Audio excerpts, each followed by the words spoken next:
Yo, what's going on, guys? This is Miasen and welcome to my Ritual Beast deck profile. So I have nothing else to add before I start the video, so make sure you like, comment, and subscribe because it motivates me a lot. And yeah, let's just get into the deck profile. So the first thing that you can see is that I'm playing Win the Wind Medium, which doesn't exist in the TCG yet, unfortunately, but it has a really cool effect. So basically, you can discard it alongside any wind monster to search a wind monster from your deck that has 1500 or less defense.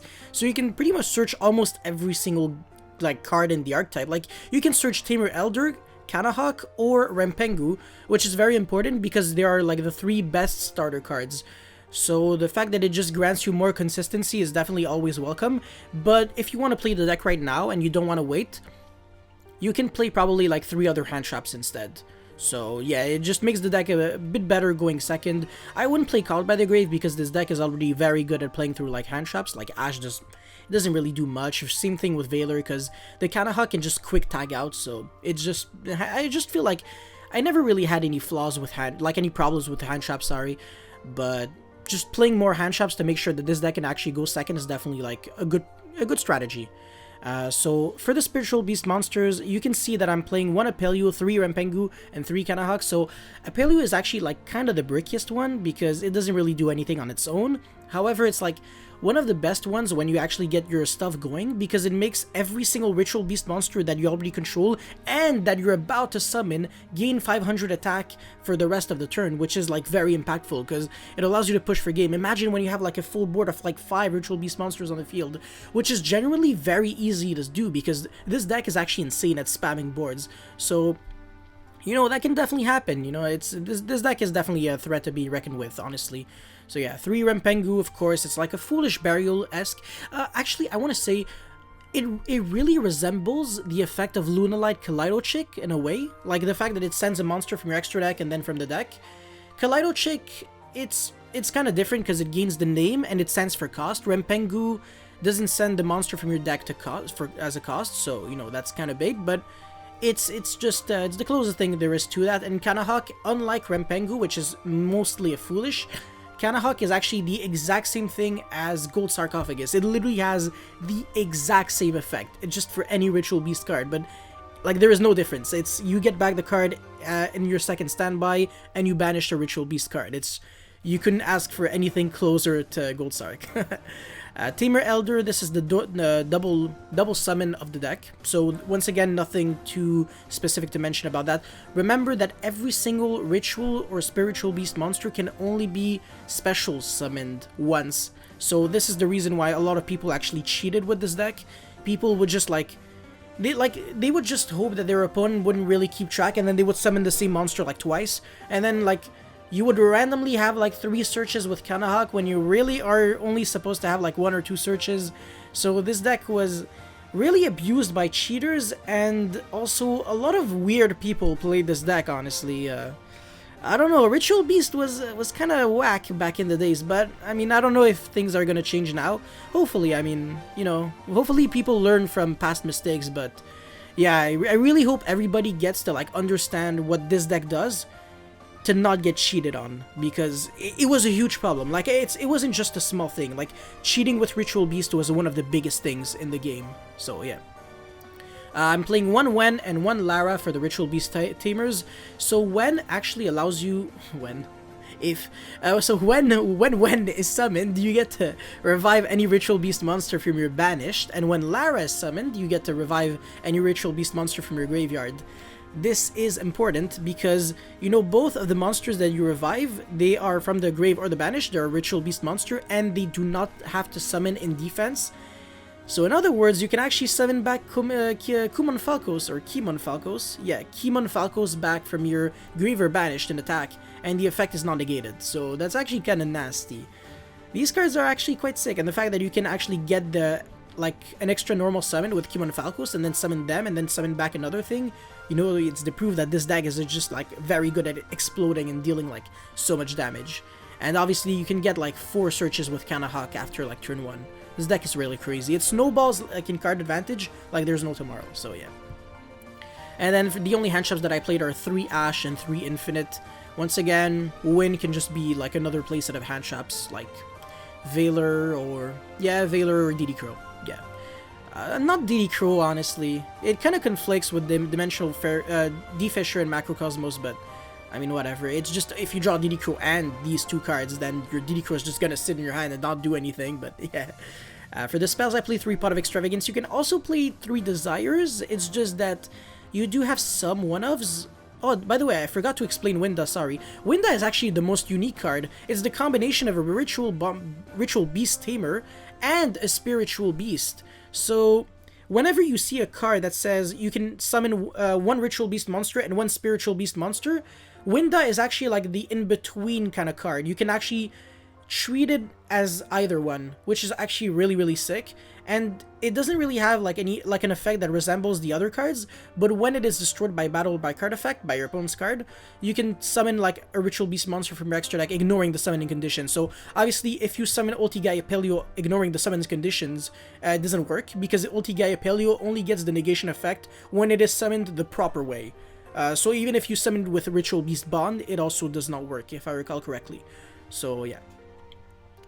Oh yeah, Pot of Extravagance. You can play either that or Desires.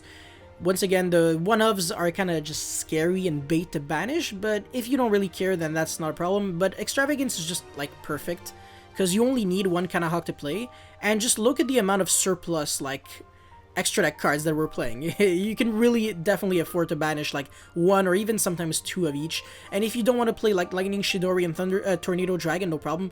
Just play like a 3rd ULTI-CANNAHAWK, so like the worst case scenario is still not that bad. And I mean, Petal Fin is just irrelevant. Like, if anything, keep Shidori, because that one's actually really good. But Tornado, I mean, you don't need it. So yeah, seriously. And honestly, when I have 2 level 4s on the field, it means that I can still probably like make CANNAHAWK, which is like always better than Tornado or Shidori. I don't really understand why. I mean, just play them for fun. I mean, Petal Fin is like so irrelevant compared to the rest. Even ULTI-CANNAHAWK is not too great, so yeah. And also, 1 Ritual Beast monster that I do not play is the normal Petal Fin. The Dolphin that, like, I think it's discard 1, bounce back a card your opponent controls. This effect sucks in 2020. You can no longer play cards like that. It's kind of like playing Abyss Soldier. You know, the goat format card. You're not trying to play that in a 2020 Yu-Gi-Oh deck. Like, come on, bro. Obviously not. Or Tribe Infecting Virus and Mermails. It's not because the card has synergy with the deck that you're trying to play it. I mean, the card really sucks. It's that bad. So no. Yeah. Anyways, for the other spells, the Gold Sark, of course, it's slightly better than Foolish in this deck, because your banished pile is actually more important than your graveyard. I know. This is literally like one of the first ever decks that actually wants to get hit by Dimensional, like, D-Shifter, Macrocosmos, D-Fisher, and stuff like that. If anything, actually, you could actually play the Dimensional Shifter now that I think of it, instead of Win. I should actually have this in my... yeah, Dimension Shifter. Well, we're gonna put it here. But yeah, you can just have that instead. Oh my god, I didn't want to do that. Basically, if you have no cards in your grave, you can discard it. It's a hand trap. And then for until the end of the next turn, so if you're doing this during your opponent's turn, it still applies during your turn.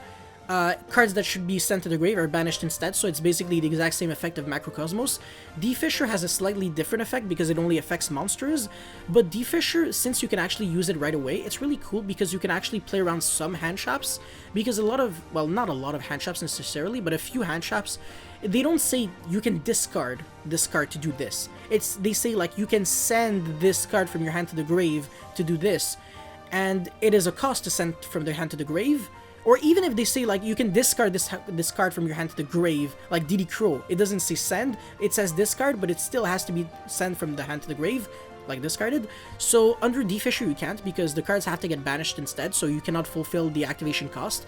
So yeah, you actually get to play through a bunch of hand traps thanks to D-Fisher, which is really sick, honestly. Yeah. 3 Steeds, this is super self-explanatory. I mean, it's not once per turn, it's super easily searchable. It pops a lot of cards without targeting. It's just really insane. You really have to play 3 Steeds, and as a matter of fact, I'm also playing like a Trap Trick, because I feel like Steeds is so incredibly good that I might as well play a little bit more than just 1 copy, and I'm playing Compulse as well, because it is like a very, very good card to search with Trap Trick, so why not? And 2 Ambush, I would only play 1 normally, but since I'm playing Trap Trick, it kind of makes sense. Also, the cool thing about Trap Trick is that you can actually side more copies of it and then side Heavy Duster. So instead of only having like 3 official copies of Heavy Duster, you can have up to 6 copies. So any side deck card, like that is a normal trap card that you think is a really, really good card, like Dimensional Barrier, by the way, that is also a really good example, or like Different Dimension Ground. Once again, that's also a really good example that I should actually have. Different Dimension Ground. Oh my god, I have 2 spaces before. There it is. Different Dimension Ground. This turn, any monster sent to the grave is banished instead. So we're also going to put this in this category. So I have no idea how I keep messing this up. Anyways, so you get to play like 3 shifters, 6 DDGs. It's just insane. Like your opponent, like everyone loses to Macrocosmos in 2020. So the fact that your deck can actually benefit off of it is like, no way. Come on. You don't have to, because obviously the graveyard is not really like a resource on its own. It's just ULTI-CANNAHAWK returns them back to the grave to get yourself a search. And obviously even through Macrocosmos, you can still return cards from the banish to the grave because you're not sending them, you're just returning them. Fun fact, by the way, did you know that the Shiranui, I think it's Spectral Sword or something, the level 2 guy, if you Gold Circuit and then you go Burial from a different dimension,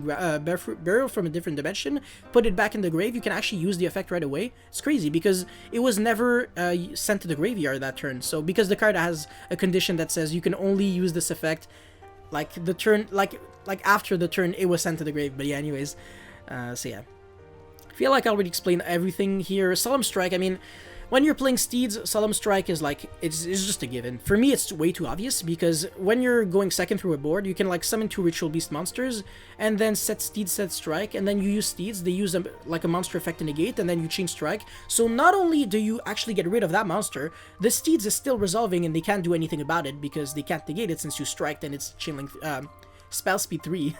So you get to pop 2 other monsters, and you can pretty much like play through 4 negates, just with like 3 cards. It's really crazy, honestly.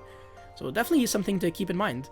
For the extra deck, I mean, literally nothing to explain, because I'm only just playing 2 Petal Fins and 2 Ulti-Gaia Peleos, and everything else is a 3 of, but the name of the cards are Ritual Beast Ulti-Paleo. I mean, it's Ulti-Gaia Paleo. Oh my god, sorry. Not even close. I'm playing 3 Ulti-Paleo though.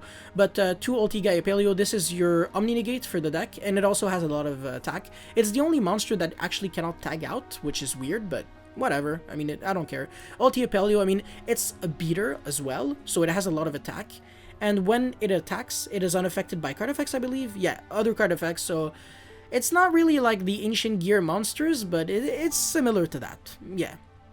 ULTI-CANNAHAWK, obviously the best card by far. Now that it's a 3, a lot of things actually change. Since it is a Thunder, your Rempengu can actually send the CANNAHAWK and send the ULTI-CANNAHAWK to send the CANNAHAWK, which is good because you get to keep fueling your banished, so you can always have different names in your banished to tag out for monsters, because once again, you can only special summon each Ritual Beast monster once per turn. So it is really important to always Foolish and Gold Sark. That's like a new term, by the way. Foolish is send a monster from your deck to the grave, and Gold Sark is banish a card from your deck to the banished.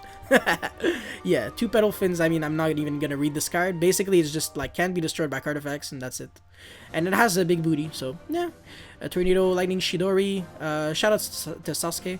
And then 3 Ulti-Kimon Falcos. I mean, this card is really insane. You can basically banish a Ritual Beast monster from your grave and get an instant normal summon. This does not clash with the effect of Elder, like the passive weird effect. So basically, you get to normal summon like 3 times in 1 turn. Your normal summon, okay. Your extra normal summon with Elder, so if it's Rempengu or CANNAHAWK, well, all the better, because you can get like, you can make like a much better board. You can actually search 3 cards. And then you have Kimon Falcos. Jeez, oh my god.